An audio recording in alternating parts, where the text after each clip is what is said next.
Hello everyone, welcome back to my YouTube channel. And in today's video, we are going to see that how we can download different kind of research articles and research papers from Google Scholar, and we will see that how we can effectively explore our research from the database of Google Scholar. So first of all, we have to write Google Scholar.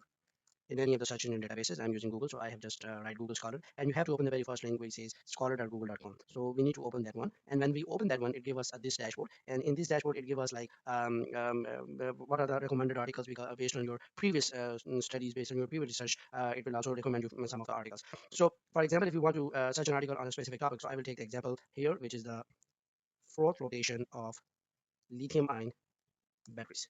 So if by putting these keywords, it gives me 6,610 results. It means like Google Scholar contains the database of almost 6,600 articles that includes for flotation and lithium-ion batteries anywhere in the in the database of Google Scholar. So exploring a bit about the Google Scholar dashboard. So if you want to search your articles based on specific year, for example, in 2023, 2022, or 2019, you can really click on this one. For example, if you want to see the article that are published in 2023, you can just click on this one, and Google Scholar will show you that in uh, 2023 there are 339 articles are published that are present on the Google Scholar search engine database containing these words anywhere in the article of the published article. So if you further see that relevance by sort by date, so if you click on this one, so it will give us the most recent published articles. For example, here you can see that the number one article is published in the year 2018. But if you want to see the recent published article, then we can click on sort by date. So if you click on sort by date, you will see that the recent published articles are now present on the top. So in this way, you can also filter your data if you want to see the recent published articles. Another thing that is present is you can see the review articles. For example, if you want to see to read the review articles to enhance your knowledge, you can just click on this one, and it will give you a review article. So it will give you now the articles that are sorted only contains review articles, and you can read them and increase your knowledge.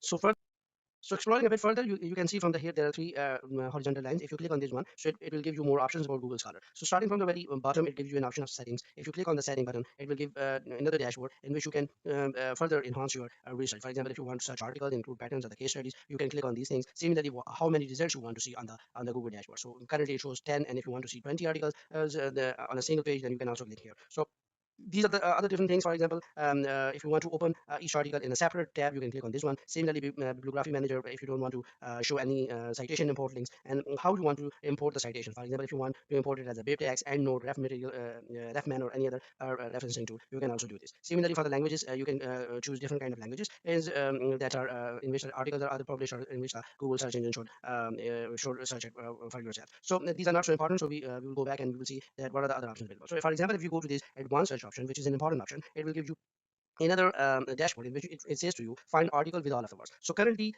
what Google Scholar is doing, we have put fourth rotation of lithium and batteries, and it is searching articles that contain all of these words either in the title or in the abstract or in the keywords or anywhere in the article. It is just searching it and publishing it. But if you want to search the article with an exact phrase, for example, if you want to search an article that contains the that follows the order of the of your words, that follows the order of the sentence, then you can put it here. Similarly, if you want to search that there should be at least one word present, then you can really select this one. So if you want to exclude a word, then you can put that word here, and it will exclude the search for you. On the other hand, and it says to you where my words occur. So currently it is finding these terminologies anywhere in the article, but we want that, for example, if you want to that these words should occur in the title of the article, we can just click on this one, and now it will search even on the title of the article. Similarly, if you see there are return articles authored by, so if you want to really search the articles based on from a specific author, then you can really put the name of the author here. And on the other hand, if you want to see the articles on a specific journal, so then you can put the name of the journal here. On the other hand, if you want to see the range that you don't want to read very old articles, for example, if there are some articles that are published in the year,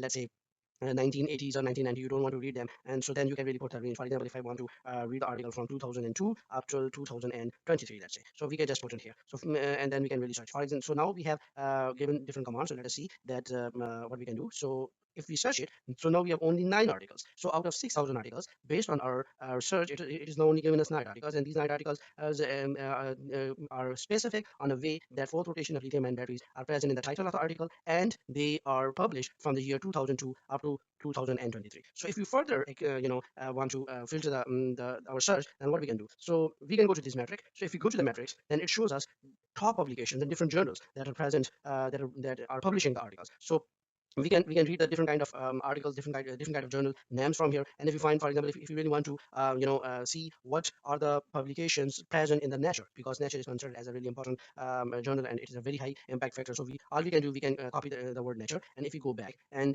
we go to the advanced search, and what we are going to do, we are going to put the name Nature here. For example, if you're going to put the name return articles published only in Nature, and now we are going to search it, so it will gives no article. So from the year 2002 up to 2023, there is no article that is published in Nature that contains fourth rotation of lithium and batteries whose source is Nature. But if we increase, let's say 1990, let's say, and if you further research it, or probably we can remove the title and we can search it, so it gives us 54 articles. So there are 54 articles that contains fourth rotation of lithium ion batteries and whose source is Nature, and they are published from 1990 up to 2023. Similarly, if you further see, if another option that is available is alerts. For example, if you click on the alerts, and it will take back to this one, and you can really create an alert. So if any other in the future there are some articles that are going to publish, then you can really create alert, and Google will send you an email on your email address that there's a new article that is published, and it's published in, in that journal and everything like this. So now the next thing comes is how we can export these articles into Google Scholar. So this is a very important thing. So we cannot, so there are two things that we can do. First of all, the other thing that we can do is we can create on the save link button. So if we click on the save link button, it will give us label as. So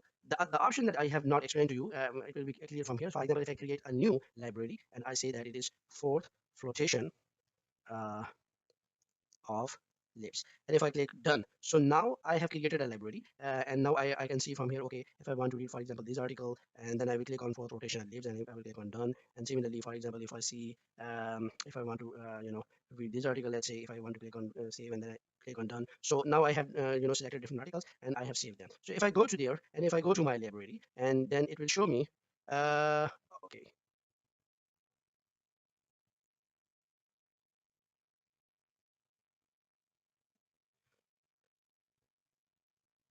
So it will show me these articles that I have just saved, and these are the articles that I have saved. I was doing, and then what we can do is we can click EndNote. So what we can do, we can click on this export button, and it gives us different options whether it should be in the BibTeX, EndNote, RefMan, or CSV. So we are interested to export them into an EndNote. So we will click on this EndNote, and it will ask what we want to do. We want to export articles on this page, so all of the articles that are on this page, or we are just interested to export all articles in my library. So since we are interested to export articles in the library, we'll just click on this one, and we will click on the export button. So it will start saving the articles. So for example, it will say what do you want to do with the citations. We will save it as in a separate folder, which is like Google Scholar, and we will say citation, and maybe we can give it a name. For example, let's say, so we will give it a name of Google Scholar, and we'll save it. So after saving it, the file, the next option becomes that how we can export that file, that articles, into EndNote. So